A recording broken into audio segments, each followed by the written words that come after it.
아멘. 이 시간에는 신약의 사역 및 사도들의 가르침과 교통 이 책을 통하여 우리가 함께 신약의 사역이 무엇인지에 대해서 좀 더 깊이 있게 살펴보도록 하겠습니다. 이 책은 1993년에 캘리포니아 애너하임에서 위트니 성재님께서 주신 말씀입니다. 책은 딱 두 가지로 구성되어 있는데 첫 번째 메시지는 신약의 사역이 무엇인지, 그리고 두 번째는 사도들의 가르침과 교통이 무엇인지에 대해서 형제님이 말씀하고 계십니다. 함께 이 책을 함께 살펴보도록 하겠습니다. 제1장 신약의 사역입니다. 형제님께서 기도로 말씀을 시작하시는데 같이 한번 읽어보도록 하겠습니다. 주님, 긍휼이 가득하고 은혜로운 이 모임으로 인해 주님께 얼마나 감사한지요. 우리에게 주님의 풍성한 축복을 허락하소서. 우리에게는 주님의 임재가 필요합니다.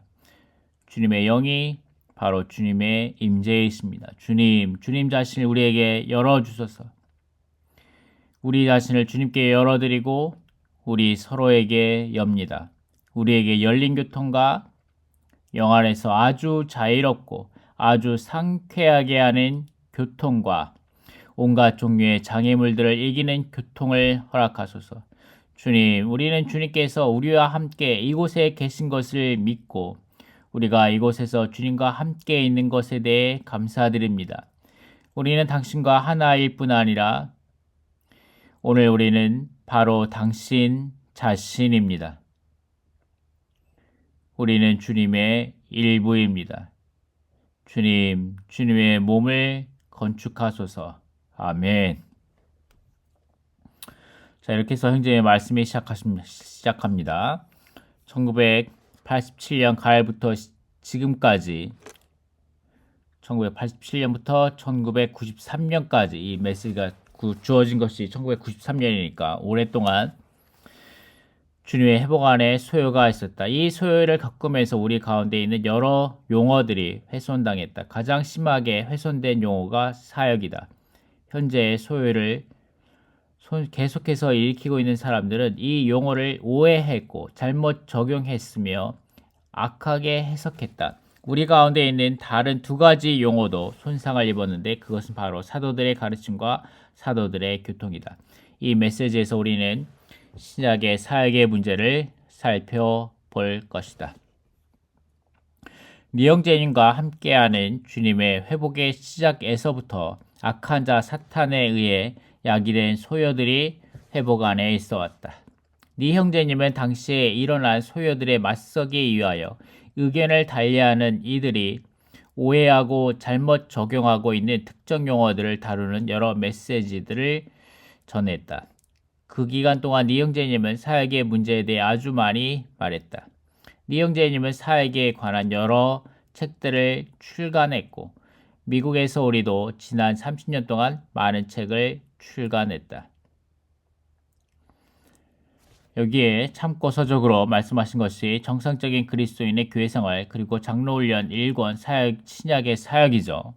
이 책은 우리가 지난 영상에서 다뤘던 내용입니다. 다뤘던 책이죠. 주님의 회복 안에 있는 사역의 말씀은 이 문제를 충분히 다루었다. 우리 가운데 있는 이 용어들을 훼손시키고 있는 이들은 하나의 목적을 가지고 있다. 그들이 하고 있는 것은 정당하지도 않고 합리적이지도 않으며 사려 깊지도 않다. 그들은 자신들의 특별한 목적을 이루기 위해 힘을 다해 사역이라는 용어를 훼손시켜 왔다. 이 문제를 살펴보기 위하여 우리는 말씀으로 돌아와야 한다. 말씀은 우리의 헌법이다. 말씀에 나아가는 것은 하늘의 법정에 나아가는 것이다. 우리의 손에는 헌법책, 곧 성경이 있고 이 성경에는 사역의 문제와 관련된 수많은 좋은 구절들이 있다. 우리는 이 구절들에 익숙해야 하고 이 구절들을 기도로 읽을 필요가 있다. 법을 아는 사람들은 헌법을 대할 때마다 아무도 그것을 함부로 다루지 않을 것이다. 누구도 철저하고도 충분한 고려 없이 그것을 만지려고 하지 않을 것이다. 이와 마찬가지로 우리는 사역의 문제에 관한 말씀에 나아가 이 문제를 주의 깊게 그리고 철저하게 고려하면서 만져야 한다. 두 언약과 두 사역. 고린도후서 성경의 고린도후서 3장과 4장보다 더 분명하게 우리에게 사역의 문제를 보여주는 부분은 없다. 이 장들에서 처음에 바울은 하나님의 언약, 곧 새 언약과 옛 언약의 기초에서 사역의 문제를 만진다.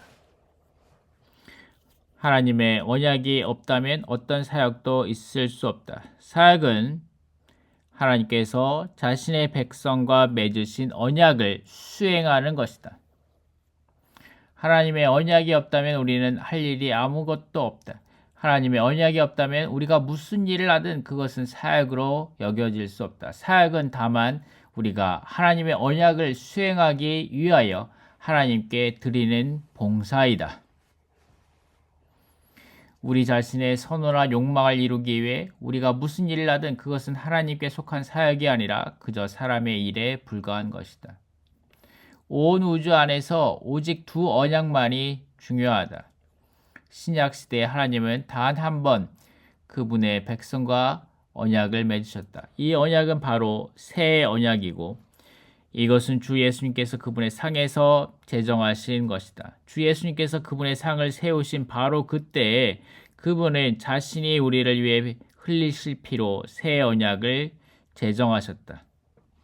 구약 시대에 하나님은 여러 번 그분의 백성과 언약을 맺으셨지만 주된 언약은 율법이었다. 신약 성경에서 율법의 언약은 옛 언약으로 불린다.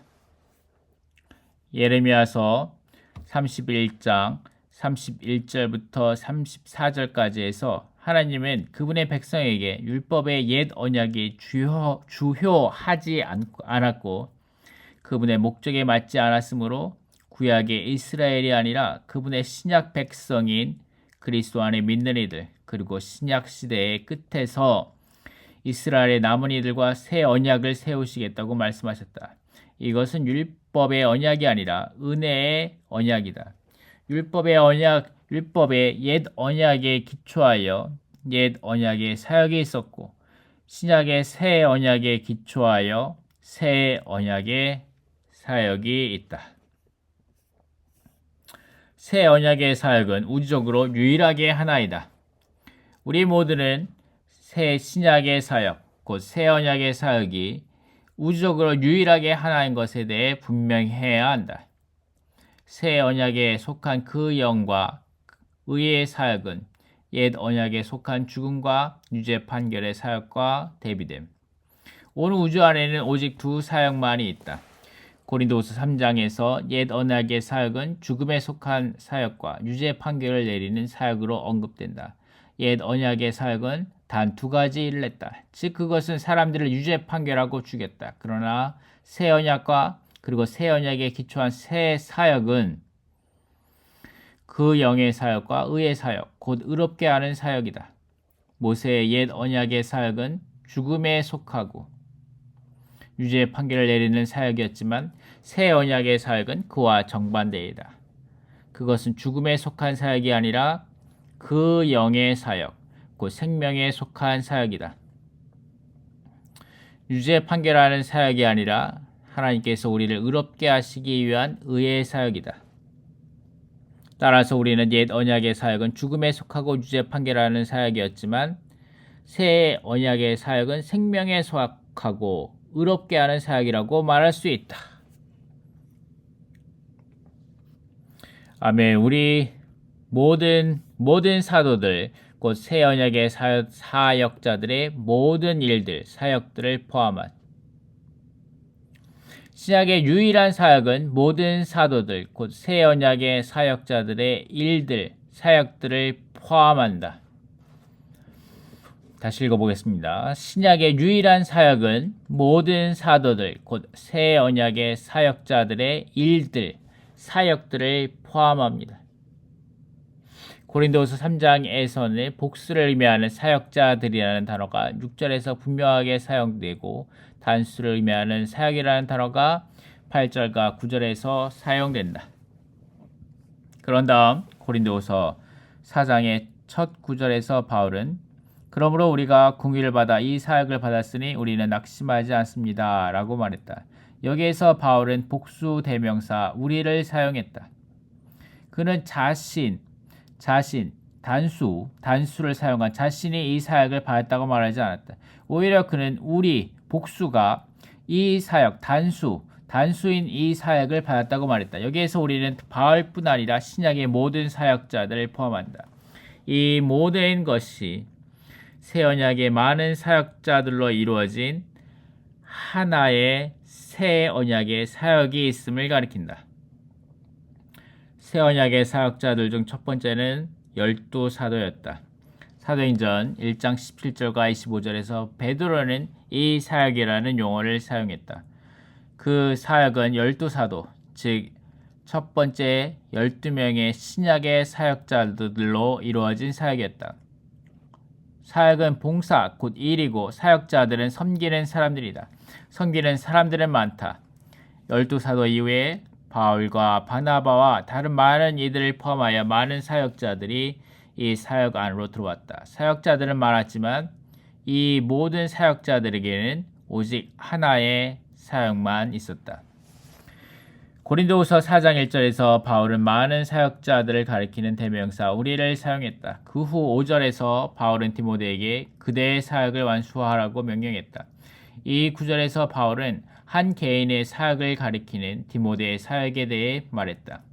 이것은 디모데의 개인적인 사역이었지만 이 개인적인 사역은 신약의 단체적인 사역, 이 사역, 유일한 사역의 한 부분이었다. 1절에 있는 사역은 신약의 모든 사역자들로 이루어진 단체적인 사역이다. 이 단체적인 사역 안에서 바울도 베드로도 디모데도 자신의 부분을 가지고 있었다. 모든 사역자들이 그 사역 가운데 그들 자신의 부분을 가지고 있다. 이 모든 부분을 합칠 때 우리는 이 사역, 곧 신약의 사역을 갖게 된다.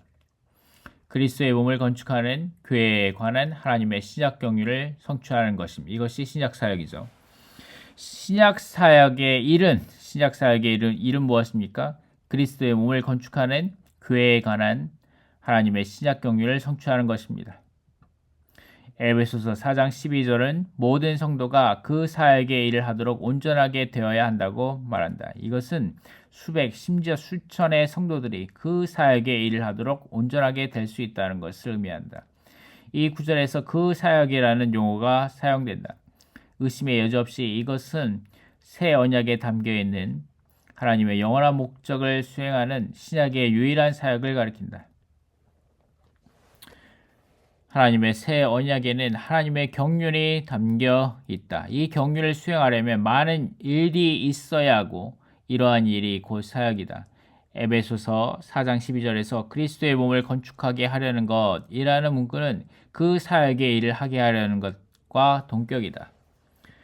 이것은 이 사역의 일을 하는 것이 곧 그리스도의 몸을 건축하는 것임을 분명하게 가리킨다. 많은 사역들이 아니라 오직 하나의 사역인. 우리가 이 모든 구절들을 고려하고 이들을 퍼즐의 조각들처럼 올바르게 함께 둘 때 우리는 신약의 사역이 곧 신약의 모든 사역자들 총체의 봉사이자 일이라는 것을 우리에게 분명하게 보여주는 그림을 볼 수 있다. 이 사역 안에서 디모데는 디모데의 사역이라 불리는 한 부분을 갖고 있었다. 당신도 그대의 사역이라고 불리는 한 부분을 갖고 있고 나도 나의 사역이라고 불리는 한 부분을 갖고 있다. 그러나 이것은 신약 안에 한 사역이 있고 이 한 사역에 더하여 다른 많은 사역들이 있다는 의미가 아니다. 신약의 사역은 유일하게 하나이지만 이 사역 안에 한 부분을 갖고 있는 많은 사역자들이 있다. 최근 몇 년 사이에 의견을 달리하는 이들 가운데 어떤 이들은 그들이 모든 사역들을 받아들인다고 말해왔다. 모든 사역들이라고 말할 때 그들은 새 언약에 많은 사역들이 있다는 관념을 가지고 있는 것처럼 보인다. 그러나 이것은 잘못된 것이다. 오직 하나의 새 언약만 있는데 어떻게 다수의 새 언약의 사역들이 있을 수 있겠는가? 어떤 건축물을 건설하는 데 있어서 많은 일꾼들이 한 부분을 담당할 것이다. 그러나 그들은 서로 다른 많은 일들을 하고 있는 것이 아니다. 그보다 그들은 오직 하나의 일만을 한다.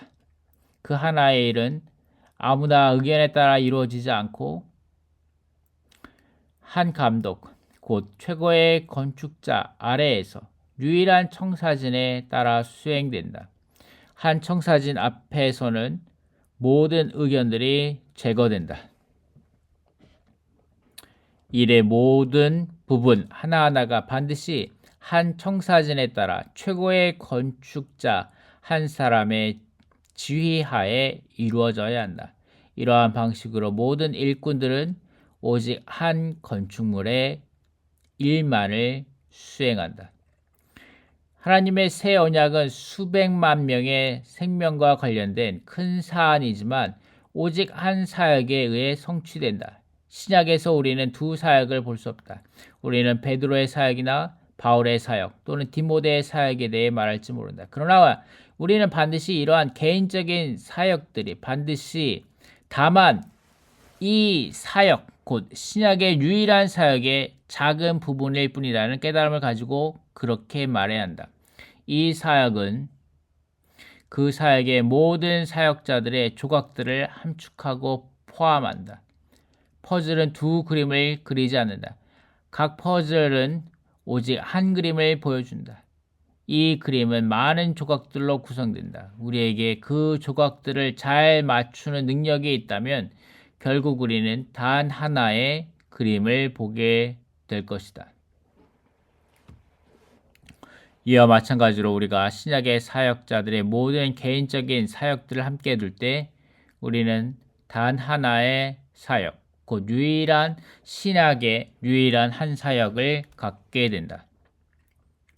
이 사역은 한 건축물인 그리스도의 몸을 건축하기 위한 유일한 새 언약의 사역을 의미하고 이 사역은 신약의 수많은 사역자들의 유일한 봉사이다.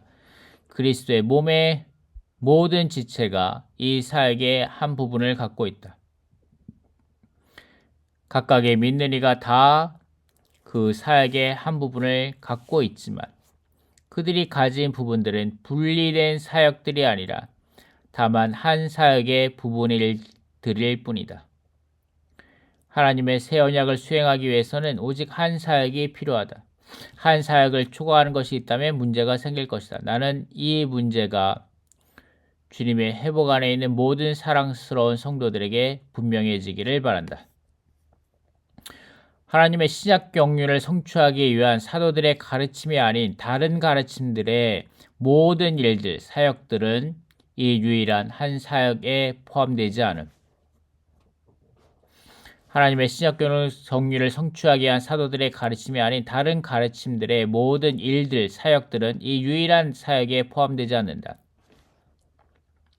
이러한 일들에는 유대 교도들의 일들이 포함된다. 그들은 여전히 구약에 포함된 족보뿐 아니라 율법도 가르쳤다. 그러한 것들은 하나님의 경륜의 일부가 아니고 따라서 바울은 그것들을 다른 것들로 여겼다. 그러므로 하나님의 경륜이 아닌 다른 것들에 속한 가르침의 일들은 그 사역의 일부로 여겨져서는 안 된다. 그 사역은 오로지 하나님의 경륜을 성취하기 위한 것이고 하나님의 경륜은 그리스도의 몸인 교회를 건축하는 것이다. 아멘. 의견을 달리하는 이들의 강교한 일. 우리 가운데 일어난 소요에서 의견을 달리하는 이들의 의도는 나를 유죄 판결하는 것이다. 그러므로 그들은 이 사역이 위트니스리의 사역이라고 말한다. 그들은 한층 더 나아가 위트니스리의 사역을 따르는 모든 교회들이 사역의 교회들이라고 말한다. 그들은 나의 사역이 더 이상 각 지방에 있는 교회들을 세우지 않고 사역의 교회들을 세운다고 말한다. 한 번은 의견을 달리하는 이들 가운데 여러 사람이 나를 만나러 와서는 워치만의 형제님이 그에 져서 정상적인 그리스도인의 교회 생활에서 다양한 교파나 선교단체에서 파송된 선교사들은 모두 각 지방에 있는 교회들이 아닌 선교 단체의 교회들을 세웠다는 점을 분명하게 밝혔음을 지적했다. 장로교회 선교사들은 장로교회들을 세웠고 침례교회 선교사들은 침례교회들을 세웠으며 감리교회 선교사들은 감리교회들을 세웠다. 그러한 모든 교회들은 교파의 교회들이 아닌 각 지방에 있는 교회들이 되었어야 했다. 니 형제 에미님은 중국으로 파송된 모든 서양 선교사들이 자신의 선교단체의 교회들을 세우지 않고 각 지방에 있는 교회들을 세우고자 했다면 어떤 분열도 없었을 것이라고 말했다. 의견을 달리하는 그 형제들은 나에게 바로 이것을 주의하라고 했다. 나는 그 형제들에게 대답하면서 그들이 나의 사역에 의해 일으켜진 모든 교회들을 교파적인 교회들로 여기는지 그리고 나의 사역을 교파적인 사역으로 여기는지를 물었다. 나는 내가 미국으로 회복을 가져왔을 때 교파적인 사역을 수행하지도 않았고 교파적인 교회들을 일으키지도 않았다는 온전한 확신이 있다. 내가 미국에 가져온 것은 그 사역이었다. 이 사역을 통해 주님은 그분의 회복의 일을 미국으로 이끄셨고 지난 30여 년 동안 교회들을 일으키셨으며 교회들을 건축하셨고 성도들을 양육하고 온전하게 하셨다. 미국에서 각 지방에 속한 교회들을 일으킨 바로 그 일이 분명 그 사역이다. 사실이 이러하기 때문에 나의 사역을 통해 일으켜진 교회들은 그 사역에 속한 교회들이고 따라서 마땅히 그 사역과 하나가 되어야 한다. 의견을 달리하는 이들 가운데 어떤 이들은 나의 사역의 일을 위트니스리의 사역 체제라고 불렀다. 1986년과 1987년에 내가 타이베이에서 전시간 훈련을 실행하고 있는 동안 훈련을 집행하는 몇몇 형제들은 훈련생들에게 사역과 하나가 되라고 당부했다. 나는 그 형제들에게 그렇게 하라고 말한 적이 없었다. 그 일 후에 의견을 달리하는 이들은 훈련생들에게 사역과 하나가 되라고 명령했다며 나와 그 훈련생들을 비난했다. 그러나 이 점과 관련해서 나는 여러분에게 이렇게 묻고 싶다. 사역과 하나 되는 것이 옳은 것인가? 아니면 그런 것인가? 사역과 하나 되는 것은 분명 옳은 것이다. 그런 다음 의견을 달리하는 이들은 계속해서 사역과 하나 되라는 그러한 명령은 리 형제가 주님의 회복 안에서 자신을 왕으로 만들어 그의 훈련을 통해 회복 전체를 통제하려는 것을 의미한다고 말했다. 1989년 3월 19일에 존 잉걸스는 애너하임 교회의 장로 직분에서 물러나면서 공개적으로 이렇게 선포했다. 지금까지 구석구석 스며드는 통제가 교회에게 행해졌다. 이러한 통제는 직접적으로는 그리 많이 행사되지 않았지만 간접적으로 비디오와 특별 집회와 훈련과 장로 회의를 통하여 아주 많이 행사되었다. 존은 내가 나의 비디오 테이프와 특별 집회와 훈련과 장로 회의를 통해 회복안의 교회들을 통제한다고 비난했다.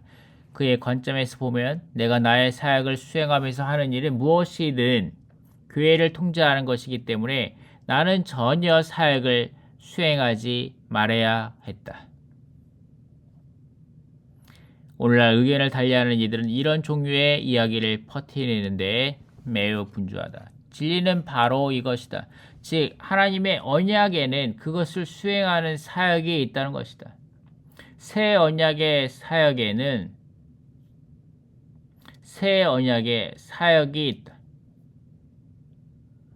그것이 오늘날의 사역이다. 이 사역은 모든 사역자들을 포함한다. 바울이 가지고 있었던 것은 이 사역의 한 부분이었다. 베드로와 마르틴 루터와 니형제님도 한 부분을 가지고 있었고 오늘날 나의 사역 또한 새 언약의 사역의 한 부분이다. 교회가 사역과 하나가 되어야 한다고 말하는 것은 전적으로 옳은 것이다. 요한복음 17장에서 주 예수님은 우리 모두가 하나 될 것을 가르치셨다. 사역자들과 교회들은 모두 하나가 되어야 한다. 사역과 교회가 하나 되는 것은 전적으로 옳은 것이다. 그러나 의견을 달리하는 이들은 이것을 유죄 판결했고, 이로 인해 우리 가운데 몇몇 약한 이들은 말할 때 사역을 언급하는 것을 불편하게 느끼게 되었다. 장로들은 의견을 달리하는 이들에게서 이러한 터무니없는 이야기를 들을 때 신약의 사역에 대하여 성도들이 분명하게 되도록 책임을 짊어져야 한다. 우리는 젊은이들을 보호하기 위하여 진리를 지켜야 한다. 그렇지 않다면 그들은 손상을 입을 것이다. 사역을 둘러싸고 있는 복잡한 상황. 오늘날 우리는 바울이 직면했던 것보다 더 어려운 상황 가운데 있다. 바울 시대의 상황은 이미 복잡했다. 어느 시점에서 바울은 베드로와 문제가 생겼다. 베드로가 복음의 진리와 관련하여 위선을 행했기 때문에 바울은 베드로를 면전에서 책망해야 했다. 그 당시 바나바도 베드로의 위선에 휩쓸렸다. 이것은 바울에게 매우 어려운 상황이었다. 그 이전에는 할례라는 사안을 두고 문제가 일어났다. 어떤 사람들이 예루살렘에서 안디옥으로 내려와 믿는 이들이 할례를 받아야 구원을 받을 수 있다고 말하면서 그들에게 어려움을 주었다. 그래서 형제들은 바울과 바나바를 예루살렘으로 보냈는데 그것은 그들이 그곳에 있는 사도들 및 장로들과 철저히 교통하게 하려는 것이었다. 이 교통을 통해 문제는 해결되었다. 그러나 그 해결은 완전한 것은 아니었고 다소 타협적인 것이었다. 그 후 바울은 바나바와 함께 안디옥으로 돌아갔다. 얼마 후에 바울은 자신과 바나바가 이전에 일으킨 교회들 다시 방문하러 갈 것을 제안했고 바나바는 그의 사촌 마가를 데려가기를 원했다. 바울은 이것에 동의하지 않았고 그들 사이에 심한 다툼이 있었다. 그 결과 바나바와 바울은 서로 갈라섰다. 그 후 또 다른 요인, 즉 아볼로라는 요인이 들어왔다. 고린도 전서에서 바울은 고린도에 있는 교회를 진정시키기 위해 최선을 다하고 있었다. 그는 아볼로가 고린도 안의 문제를 해결하는 데 자신과 함께 해줄 것으로 기대했다. 왜냐하면 아볼로가 고린도에 간 것은 그곳에 믿는 이들을 도와주기 위한 것이었기 때문이다. 고린도전서 16장 12절에서 바울은 자신이 여러 번 아볼로가 고린도에 가도록 권하였지만 아볼로는 가는 문제에 있어서 그 당시에는 바울에게 동의하지 않았고 기회가 있을 때까지 기다리기를 원했다고 말했다. 디모데후서 1장 15절에서 바울은 아시아에 있는 모든 사람이 그의 사역을 버리고 떠나갔다고 말했다. 2장 16절과 17절에서 바울은 후메네오와 빌레도가 건강하지 않은 말을 하는 것을 언급했고 디모데후서 4장 10절에서에는 동역자 데마가 현재의 세상을 사랑했기 때문에 그를 버리고 간 것을 말했다. 14절과 15절에서 바울은 구리 세공사 알렉산더가 바울에게 손상을 주기 위해 악한 짓을 많이 했다고 썼다. 한때 바울과 알렉산더는 틀림없이 서로 친밀했을 것이다. 그렇지 않았다면 알렉산더가 바울을 향해 그토록 악하게 할 수 없었을 것이다. 신약 성경에서 사도 바울의 사역을 둘러싸고 있던 어렵고 복잡한 상황과 관련된 이 모든 것을 읽은 후에 나는 아주 많이 위로를 받았다. 더구나 나는 네 형제님과 함께 일하면서 중국 본토에 18년 동안 있었다. 나는 형제님의 사역과 관련되어 일어난 모든 소요를 보았다. 18년에 한 번씩 주기적으로 소요가 일어나는 것 같았다. 1949년에 나는 중국을 떠나 대만으로 갔고 그 후 미국으로 갔다.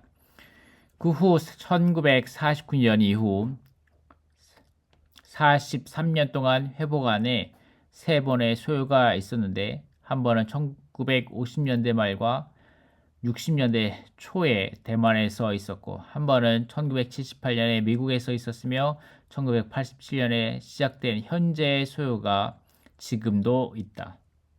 사람의 몸 안에 질병의 주기가 있는 것처럼 다시 하나의 주기가 돌아온 것 같다.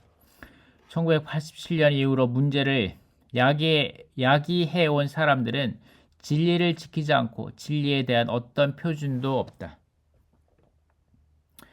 이제 그들은 진리를 관심하지 않는 지경에 스스로 빠지고 말았다.